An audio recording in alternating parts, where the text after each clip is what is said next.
கண்ணால பார்த்தவன், அனுபவிச்சவன், அற்புதத்தை அனுபவிச்சவன் மறந்து போயிட்டான். ஹல்லேலூயா சொல்லுங்களேன். ஹல்லேலூயா. எரிகோவில் உள்ள ஒரு வேசி இருக்கிற பத்தியா, ராகாப் என்ற வேசி கேள்விப்பட்டா அவன் நம்பனாயா? அவன் கேள்விப்பட்டா நம்பனா. எப்படி நம்ப? உங்கள் தேவனே உயர வானத்திலும் தாழ பூமியிலும் அவர்தான் தெய்வம் சொன்னா பாத்தீங்களா? அவனை கொண்டு வந்து இஸ்ரவேலின் நடுவுல உட்கார வச்சிட்டாலே, ஆண்டவர் உட்கார வச்சிட்டாரு. ஆமே.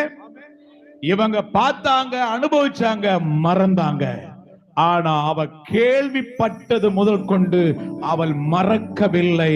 ஆமா சொல்லுங்களேன். உங்கள் தேவனே உயரத்திலே உயர வானத்திலும் தாழ பூமியிலும் அவரே தேவன். ஆமா சொல்லுங்களேன். யோசுவா